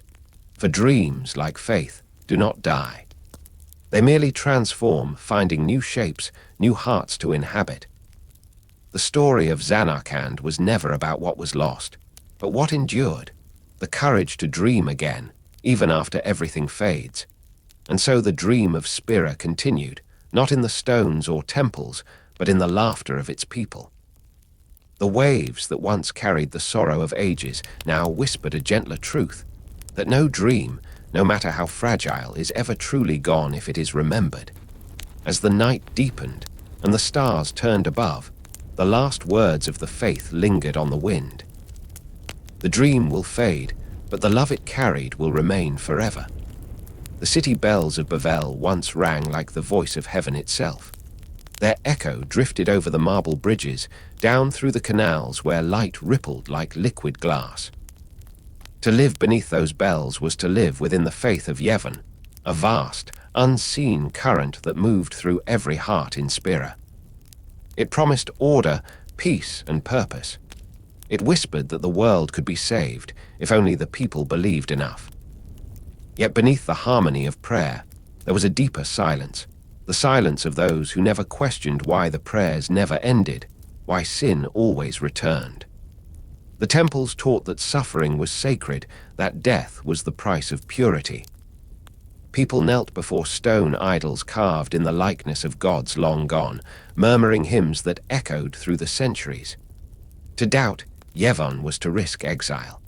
To speak against him was to invite ruin, but there were those, even among the faithful, who wondered. They looked to the horizon where sin's shadow loomed and asked quietly, "If our faith is true, why does he return?" No one answered. The priests said such thoughts were dangerous, that Yevon's will was beyond understanding. And so, the questions fell like pebbles into deep water, vanishing before they reached the bottom. Yevon's faith had not been born of peace, but of despair. 1,000 years earlier, when war consumed the world, the people of Zanarkand turned to magic so vast it blurred the line between life and dream. Yevon, their leader, sought to preserve his city from destruction by summoning an illusion, a dream of Zanarkand, eternal and untouched by time. But to maintain this dream, he became something else, neither man nor god, bound to the cycle he himself created. In the aftermath, The survivors built temples in his name, not knowing the truth of what he had become. They worshipped the ghost of a man whose dream had chained them to endless sorrow. The teachings of Yevon spread like roots through the land, binding all to the same rhythm of hope and loss. The summoners were made its vessels, chosen to walk the path of sacrifice, to defeat sin for a time, only for him to rise again. In the grand halls of Bavel, where light fell through stained glass windows like divine fire, the Meisters ruled with gentle words and quiet fear. They spoke of salvation, but their eyes carried the weight of secrets too heavy to share. Beneath their robes, the truth was buried. Yevon was not salvation, he was the curse. Still, the people prayed. They prayed for calm seas, for safe harvests, for their children to grow without fear. And sometimes, the prayers seemed to work. Sin would vanish for a generation. The skies would clear, laughter would return, and the temples would ring with songs of gratitude. But the priests always reminded them the calm was temporary. Sin would return, as he always did, as he always must. That was the heart of Yevon's faith, to find comfort in the inevitable, to accept the cycle as divine. It was a faith that asked for surrender, not understanding. Among those who served, Yuna was different. Her faith was real, not in Yevon, but in kindness. She smiled through grief, prayed for those who doubted, and carried a light that did not come from any temple. Though she walked the same path as her father, her heart did not belong to the Meisters. She prayed not for Yevon's forgiveness, but for Spira's release. There was a quiet tragedy in the way the people adored her. They saw in Yuna the perfect image of devotion, a girl willing to die for the sake of all. But in truth, it was not faith that guided her steps. It was love. And perhaps in that difference lay the first crack in the walls of Yevon's ancient power. For even the deepest faith can falter when faced with compassion that asks for nothing in return. The bells of Bavel still ring, though their tone has changed. Once they marked the beginning of prayers. Now they echo like questions, questions that even the gods must someday answer. The faith of Yevon spread across Spira like a tide that could not be turned. From the smallest island villages to the grand marble courts of Bavel, the same prayers rose to the sky, a soft, rhythmic hum that bound all hearts in one fragile harmony. At dawn, fishermen whispered blessings to calm the waves. At dusk, mothers lit candles for sons who never returned. And above all their voices, the Meisters spoke of obedience, of patience, of eternal gratitude for Yevon's mercy. But mercy was a strange word in Spira. It was spoken like a promise, but lived like a burden. Each year brought another tragedy, another village lost to sin's endless path. And still, the people knelt. Still, they thanked Yevon. It was not ignorance that kept them praying, it was hope. Hope that one more sacrifice, one more pilgrimage, might finally end the sorrow. The temples were built to mirror heaven, tall columns, sacred fires, halls echoing with choirs. To walk their corridors was to walk within the illusion of eternity. Every wall told stories of heroes who gave their lives willingly. Every altar gleamed with gold and incense, so that even grief might smell like sanctity. The Meisters taught that through faith, all suffering could be purified. But in truth, it was suffering that kept faith alive. Inside these temples were the faith, the souls of those who had offered their lives to Yevon, sealed forever in statues of stone. Pilgrims knelt before them, believing they were touched by divinity. Yet the faith were not gods, they were dreamers. They were the remnants of the past, their minds still wandering in a world of endless sleep.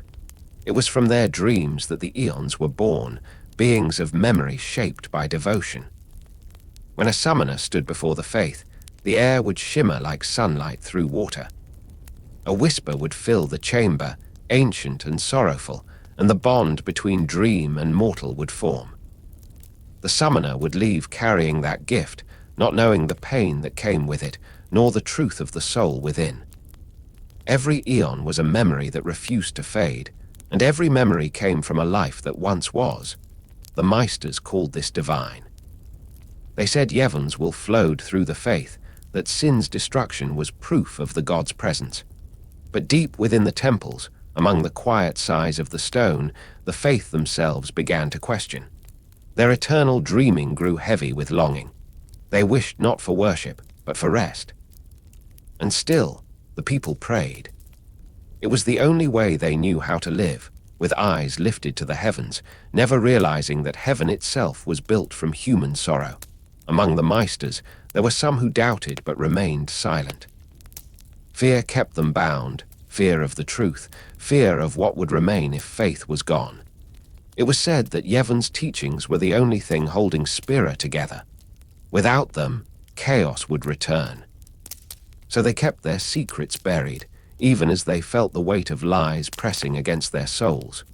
When Yuna began her pilgrimage, she carried that faith like a fragile glass vessel, beautiful but ready to shatter. The people saw her and believed again. Her presence reminded them of her father, of a time when sin was gone and the world was calm. To them, she was proof that the teaching still worked.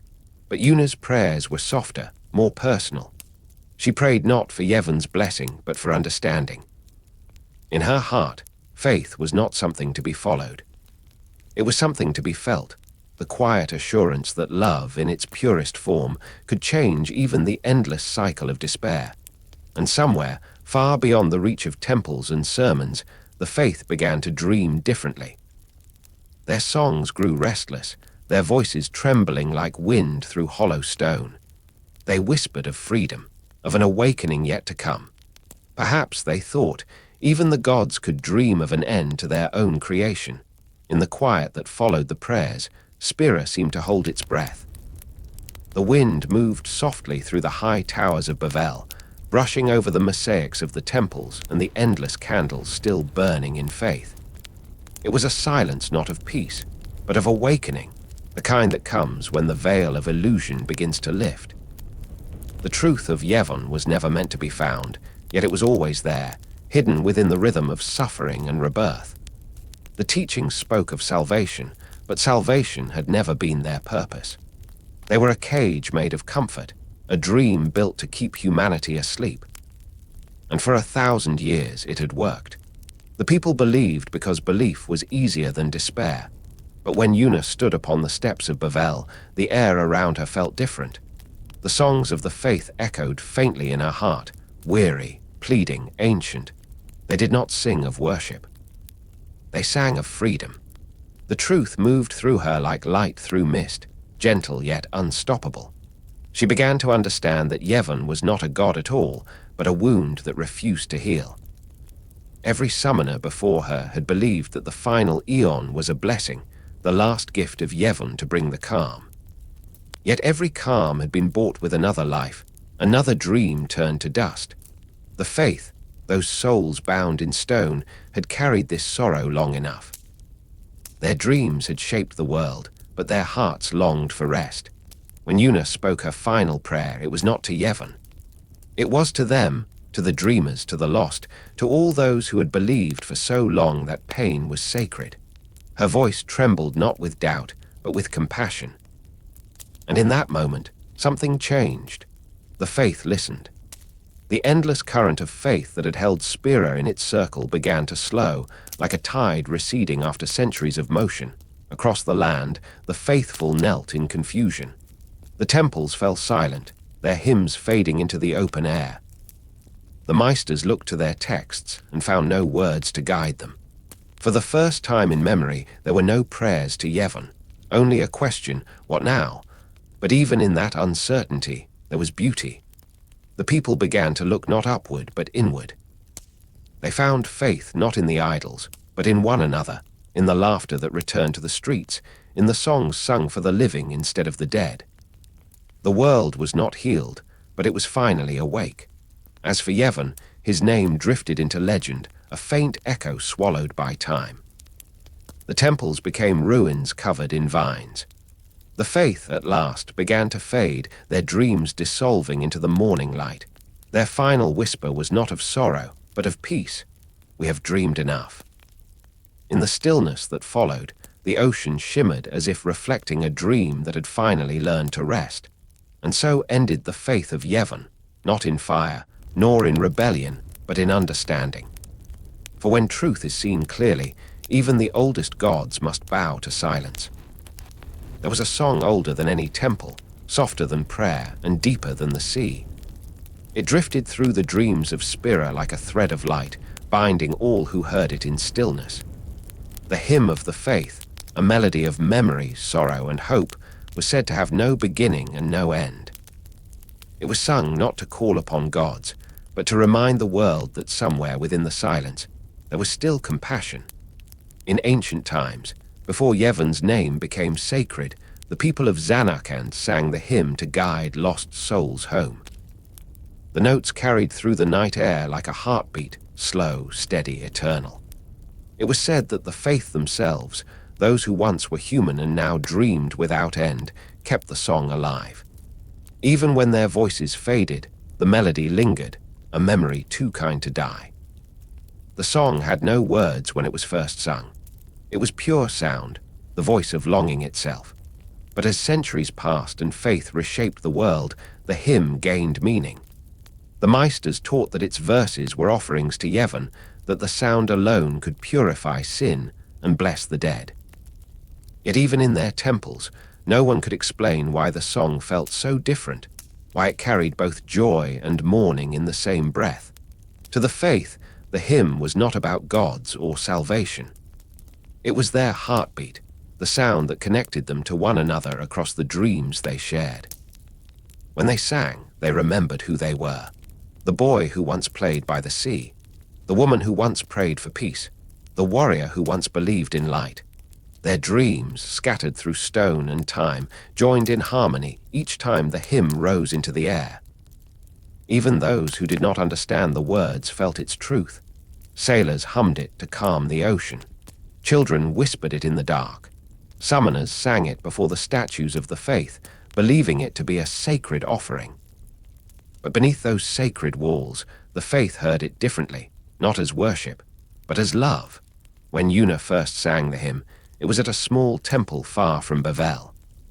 Her voice was quiet, untrained, yet it filled the air with a warmth that made even the cold stones seem to breathe. The guardians who stood beside her felt a stillness in their hearts, not of fear, but of belonging. For a moment, all the questions, all the losses fell away. There was only the song. In that quiet, something stirred. Deep within the chambers of the faith, a pulse answered her voice. The dreamers felt her compassion reach them, and their own song grew brighter. For so long they had sung out of duty to maintain the illusion of peace. But now, hearing her voice, they remembered what the song had truly meant, not obedience but connection. There was power in such simplicity. The hymn, once bound to temples, now moved freely through the hearts of those who listened. It was a song that did not command, but comforted. It did not promise salvation, only presence, a reminder that even in a world of endless loss, there could still be beauty. In the far corners of Spira, the people began to sing it together again, not out of fear, but out of memory. The melody traveled through the wind and waves, reaching even the ruins of Zanarkand. There, among the silent towers and broken streets, it echoed softly, as if the city itself was humming in its sleep. And somewhere within that dream, the faith smiled. For as long as the hymn endured, they were not forgotten. The echoes of the hymn lingered even after the last note fell silent, drifting like the scent of incense in a sacred hall. In Spira, silence was never empty. It was filled with memory, with faith, with sorrow that refused to fade. Every temple where the faith slept carried this hush, the kind that drew pilgrims to their knees and made even the most hardened warrior bow his head. Within these sacred chambers, stone and soul intertwined, preserving prayers older than memory itself.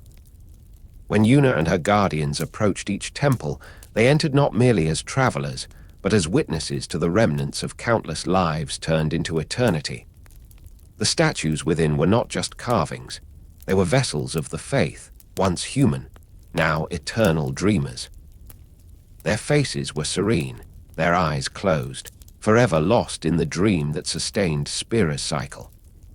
Around them, the hymn of the faith was not just a melody, but a living pulse, breathing through walls, through time, through every prayer whispered in despair. To most, the faith were divine, unreachable. Yet as Yuna knelt before them, she felt the faint tremor of their dreams, an ache, a longing. It was as if each faith called to her not only to lend strength, but to be remembered. Their song, though calm, carried grief, the sorrow of endless sleep. Their dreaming minds wove together the illusion of sin's existence and the fragile reality that bound Spira in unending penance. And in that illusion, Yuna's destiny began to unfold, step by fragile step. The guardians, standing behind her in quiet reverence, each felt something different as the hymn filled the chamber. Waka felt the comfort of old belief, the steady rhythm that had guided his faith since childhood. Lulu heard the lament of wisdom, a reminder of what must always be lost to preserve what remains. Kimari heard the call of duty and silence, while Tidus felt only the strangeness of it all. For him, this song was not of his world, yet it reached him as though it had always waited for him. Sometimes, the faith would speak through the dream, not with words but with visions. Yuna would see flashes of ancient Spira, of the first summoners and their sacrifices. The air shimmered with echoes, faint laughter, the rustle of robes, the fading warmth of lives once lived. The hymn seemed to grow heavier as each vision deepened, pressing like the weight of unseen water. It was beautiful, but there was pain beneath its beauty, a melody that could only be sung by souls who could never wake. There was something timeless in the way the hymn united Spira's people. Whether they were Al-Bed engineers or temple priests, blitzball players or simple villagers, all knew its melody. It was sung before battle, in mourning during celebration, a lullaby for the living and a requiem for the lost. Yet few understood what it truly meant. Few realized it was not a song to honor the gods, but a plea from dreamers to those who still walked the waking world. A call to remember, to set them free. As they left the temple, Yuna looked back once more. The stone figure of the faith stood unmoving, yet she could feel its eyes upon her, watching, waiting. The hymn followed them as they stepped into the light, soft but unrelenting, a reminder that faith was not only a comfort but also a chain. That night, by the campfire, the guardians sat in quiet reflection. The flames crackled softly, and the stars seemed unusually distant. Tidus hummed the melody under his breath, the same melody he had heard the people of Besed sing when he first arrived. It comforted him, though he did not know why. Yuna listened, smiling faintly, though her eyes carried that same faraway sadness. In that quiet, the hymn became more than a song. It became a thread that wove them together, each one of them bound by destiny, by loss, by the fragile hope that their journey might one day end the endless dream. And somewhere, deep within the stillness of the temples, the faith dreamed on, their whispers brushing against the edge of the waking world like the tide against stone. For they dreamed of freedom, and freedom for them could only come when the song finally ended. Night in Spira was never silent. Beneath the whisper of waves and the distant hum of pyreflies, the hymn of the faith could still be heard, faint, like a breath in the dark. It seemed to drift from the temples, from the ruins, from the very stones that remembered what people tried to forget. The world itself carried the song, and those who listened closely could feel its pulse, slow and sorrowful, like the heartbeat of something ancient that refused to die. Yuna often found herself listening when others slept. The stars would shimmer above, reflected in the calm waters of the camp's edge, and she would hum the hymn softly, her voice blending with the night air. Each note carried a memory of the faith she had met, of the prayers she had spoken, of the faces of those who believed in her. And though the melody comforted her, it also reminded her of the truth she had come to understand. That faith in Spira was both light and burden. In the temples, the faith still dreamed, a chorus of souls bound to their eternal purpose. Their dreams formed the illusion of sin, and through it, the cycle of death and rebirth continued. The people of Spira prayed, hoping their devotion would one day bring peace, unaware that their prayers only strengthened the dream. The hymn of the faith in its purest form was not a song of praise, but a plea, a quiet yearning from those who could no longer wake. When Yuna learned this truth, her heart trembled. The faith did not wish to be worshipped. They wished to rest. And yet, their compassion kept them bound, dreaming the world into balance. To end sin meant to end their dream, to free the faith, even if it meant letting go of the very power that sustained Spira's fragile hope. Such is the paradox of faith, that salvation may require the end of what one once held sacred. The hymn echoed again when Yuna performed her final sending, the ritual that marked the end of one era and the quiet beginning of another. The melody rose softly from her lips, joined by voices unseen, until it seemed the whole world was singing with her. The faith song swelled one last time, not as lament, but as release. Pyreflies drifted through the air like stars unmoored from the heavens, shimmering with the essence of those freed from the dream. And when the last note faded, the silence that followed was not empty, it was full of peace. For the first time, Spira was truly still. Tidus stood in that silence, his form already fading like mist beneath the sun. The faith's dream was ending, and with it, his borrowed life.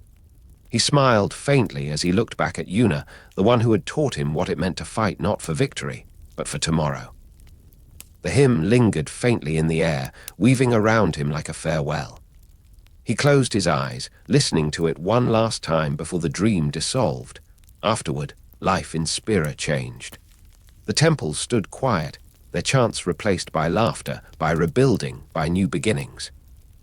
The people no longer sang the hymn in worship, but in remembrance of the faith of their sacrifices, of the dream that had bound them all together.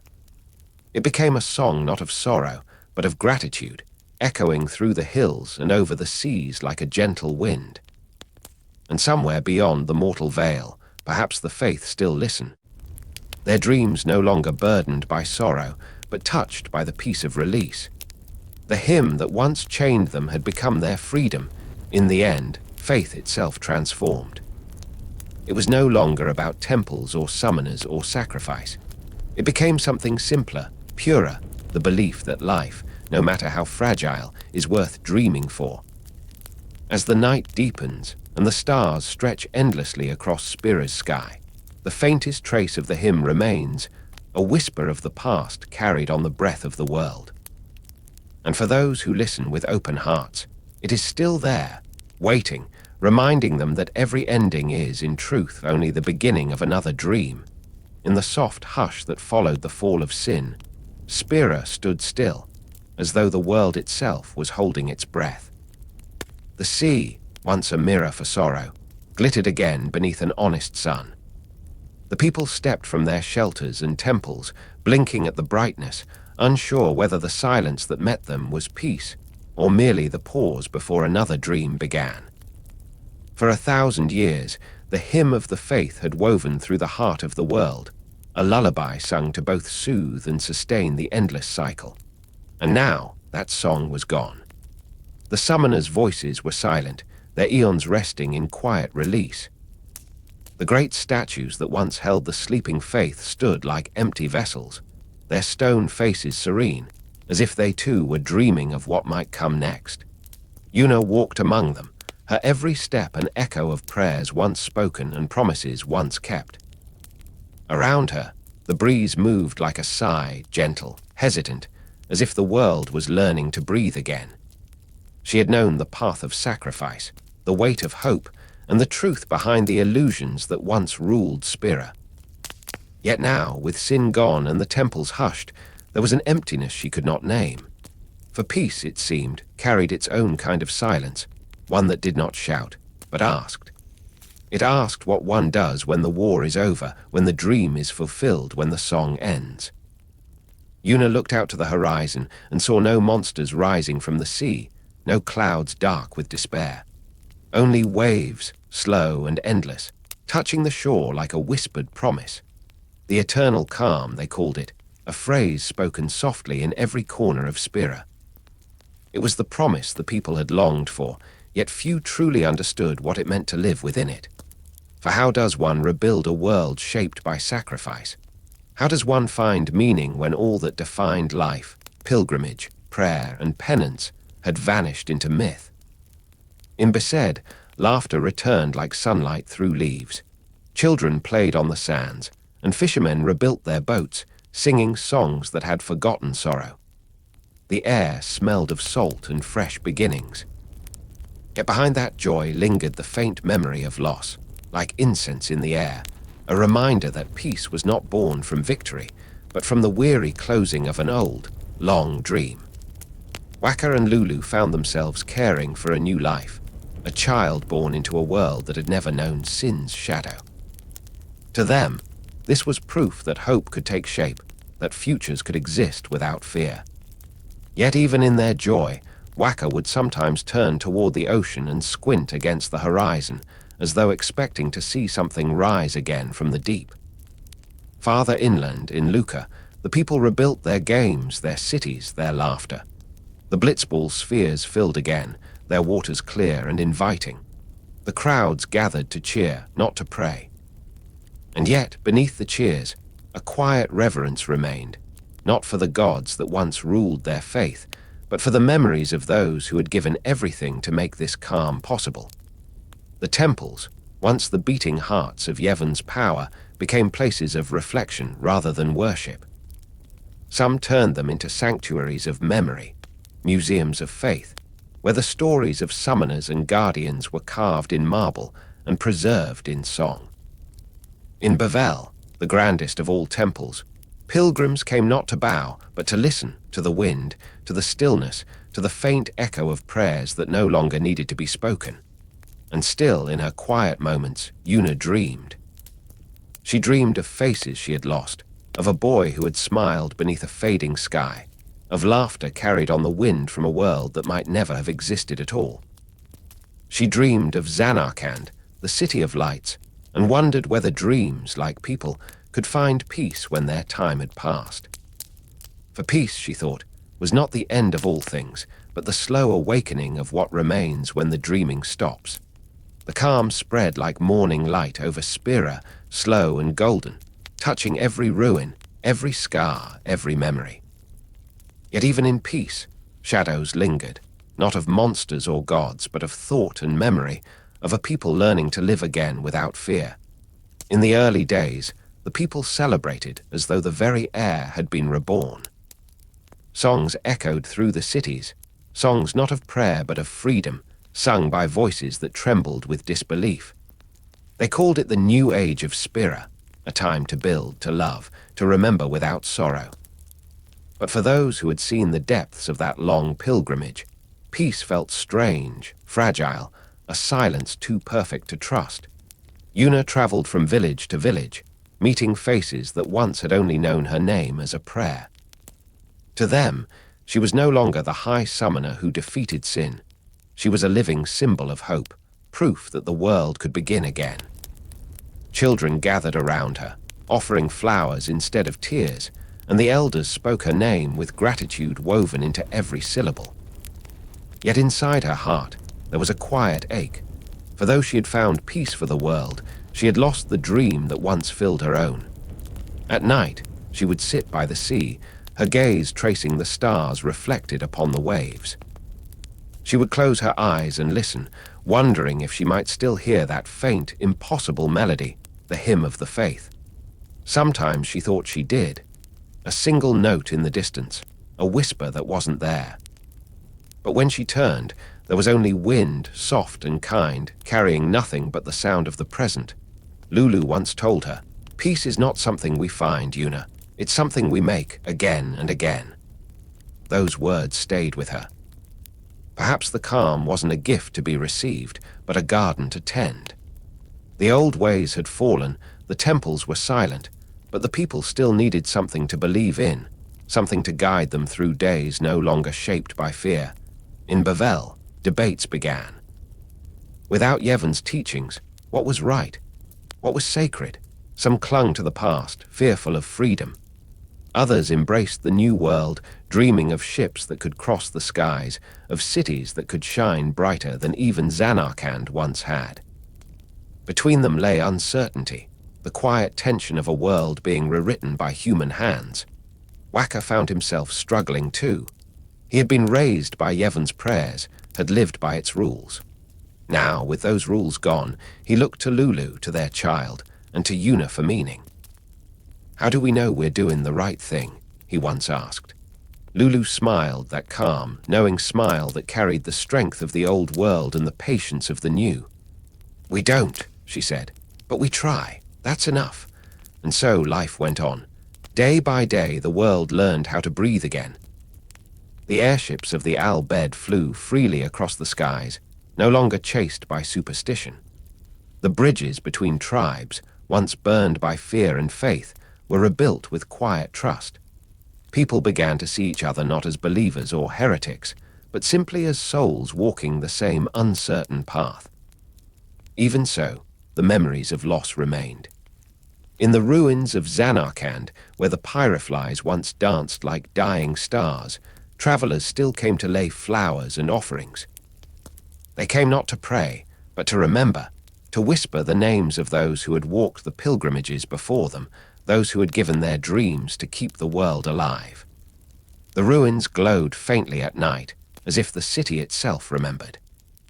And Yuna, she found herself returning to those ruins once more.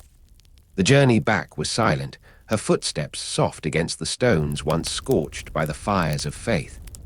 The wind moved through broken arches like a song half forgotten.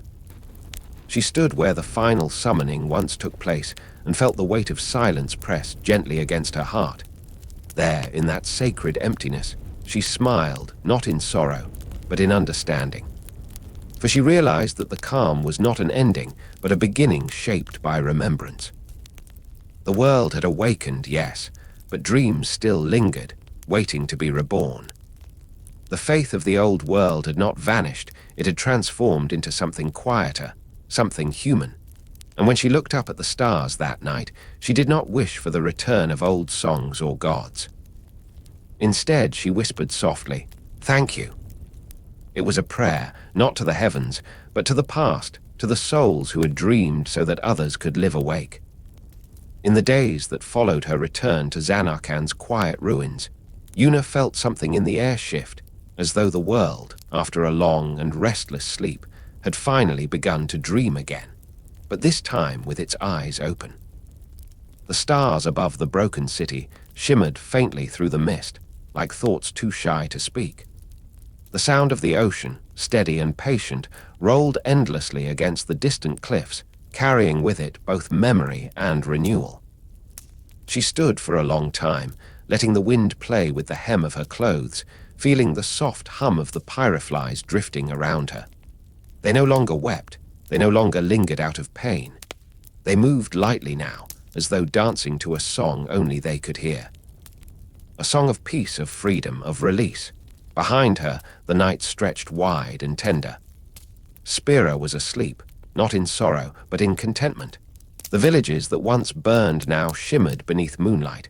The seas that once raged now breathed like a living thing. And the people who once prayed now simply lived, their laughter carrying farther than any hymn ever had. For the first time, Yuna understood what it meant to truly see the world, not as a summoner, nor a savior, nor a name bound to prophecy, but as herself. A girl who had walked through dreams and returned to tell the waking world what it had forgotten, that even in silence, the heart still sings. She thought of Tidus then, his voice, his laughter, his vanishing smile beneath that bright, fading sky.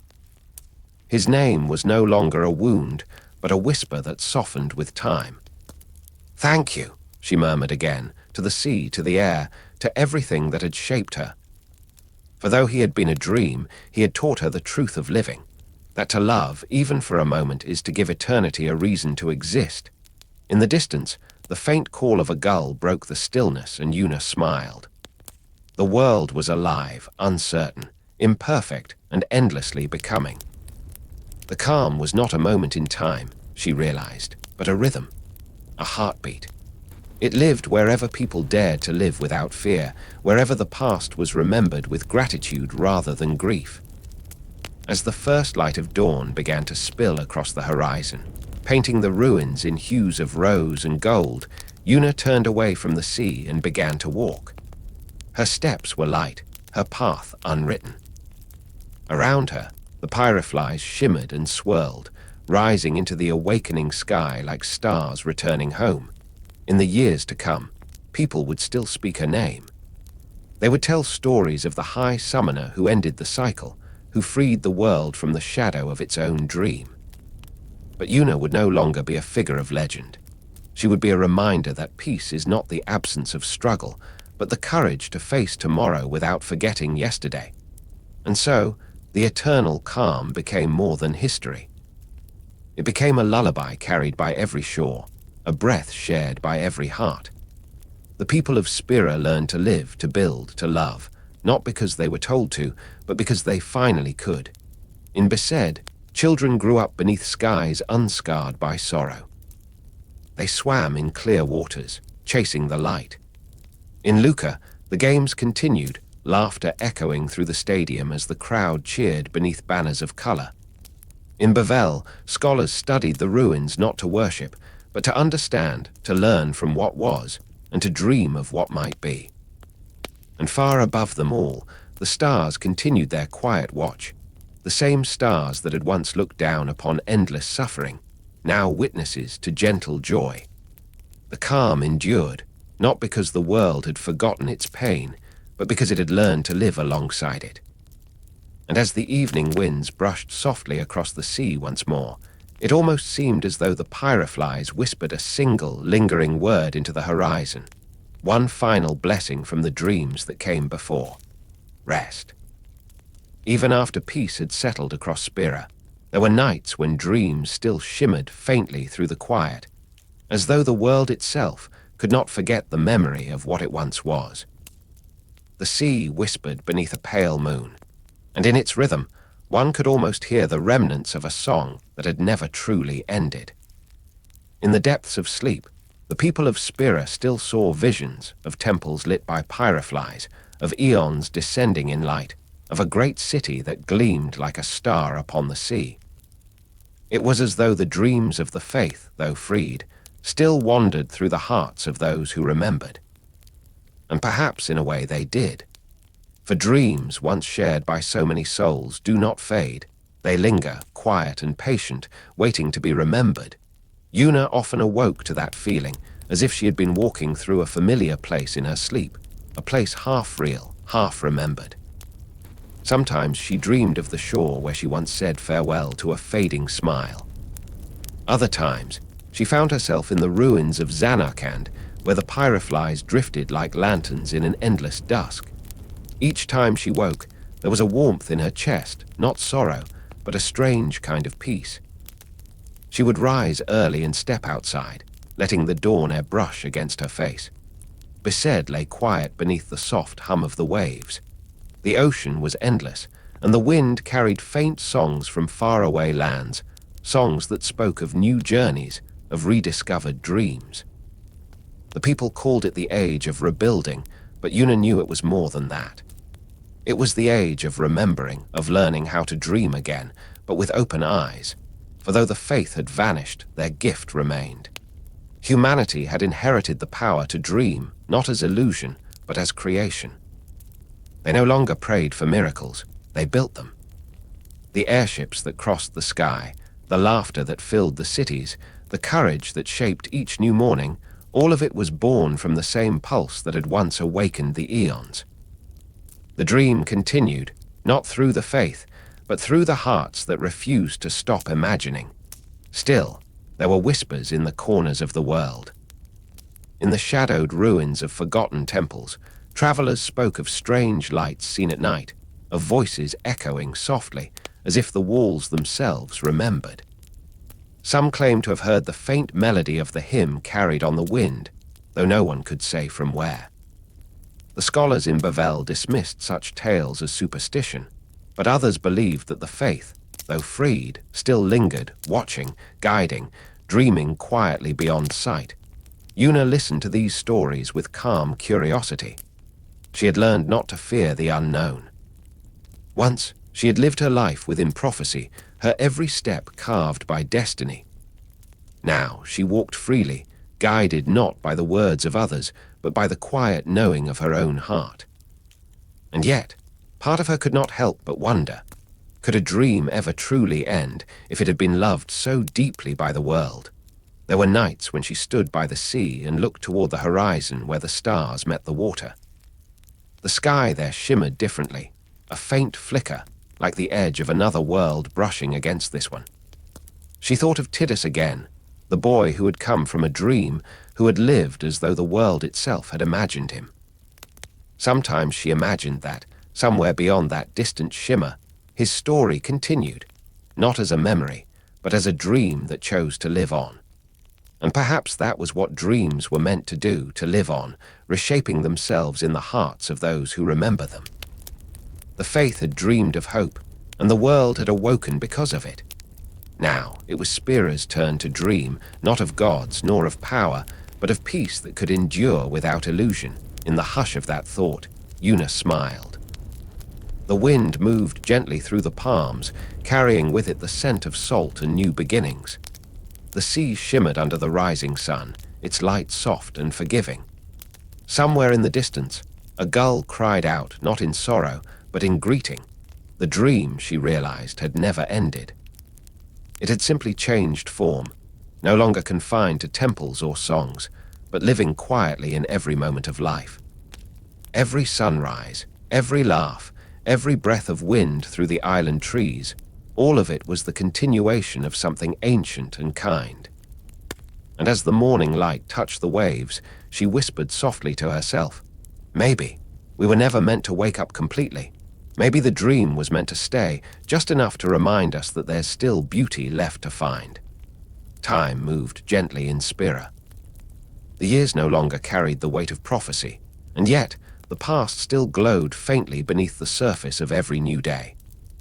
Like embers beneath ash, it waited, not to burn again, but to illuminate what had been forgotten. Yuna had learned to live within that quiet balance. The echoes of the old world lingered around her, soft as waves retreating from the shore. Sometimes, when she walked along the coastline at dusk, she could almost see them, shadows of summoners past, their robes flowing like seaweed in the tide, their eyes serene as they looked toward the horizon. They were not ghosts, but memories carried on the wind, gentle and eternal. The people still spoke of dreams, of how the faith had once shaped them into miracles. But now, those dreams took different forms. Farmers dreamed of harvests that would feed their villages. Children dreamed of flying across the sky without fear of sin. Builders dreamed of cities reborn upon the ruins of what once was. And in each dream, a piece of the faith seemed to live again, not as divine beings, but as the spark that moved human hearts. In Luca, laughter filled the air once more. The Blitzball arena, once a symbol of escape, had become a place of celebration. The game that had once reminded the people of loss now reminded them of endurance. Crowds cheered, not to forget the pain of the past, but to honor how far they had come. The sphere lights reflected upon the water like 1,000 tiny stars, the same stars that had once guided Yuna and her guardians through the darkest of nights. Yet, even in joy, there was still silence. Some nights, as the sea darkened into glass, Yuna would look out and feel that the world itself was holding its breath. She would think of the faith, of the children who had given up their lives to sustain the eons. Where were they now? Were they at peace? Or did they still dream, somewhere beyond the horizon, waiting for their final rest? Lulu once told her, "Dreams like that do not disappear. They become the roots of the world." Yuna carried those words quietly, understanding them more deeply with each passing year. Perhaps the faith were not gone, only transformed, woven into the air, the sea, the light. Perhaps in every act of kindness, in every song sung beneath the stars, they still lived. Sometimes she would sit by the temple ruins, her fingers brushing the stone where once the prayers had echoed. The carvings were worn, softened by time, but she could still feel the pulse beneath them, faint but alive. The stones remembered. The pyreflies that gathered there were not restless spirits, but gentle remnants of dreams, shimmering softly, as if breathing in rhythm with the earth. And it was there, amid that quiet glow, that she often felt closest to Tidus, not as a memory, nor as a spirit, but as a presence that existed just beyond sight. She no longer wept when she thought of him. The ache had softened, turning into something like gratitude. His dream had ended once, and yet somehow it had also begun anew within her, within the peace that now blanketed Spira. She would sometimes whisper to the wind, "Thank you for finding me." The wind would answer only with silence, but in that silence she always felt heard. The world, it seemed, had learned to listen. The storms that once raged across the sea had quieted. The temples that once demanded sacrifice now stood as sanctuaries of memory. People came not to pray for miracles, but to remember those who had made them possible. Offerings of flowers and small shells were left at their altars, not to gods, but to dreams. And still, stories spread. In the northern islands, travelers spoke of a faint figure seen walking upon the waves, a boy in the light of the moon, vanishing with the dawn.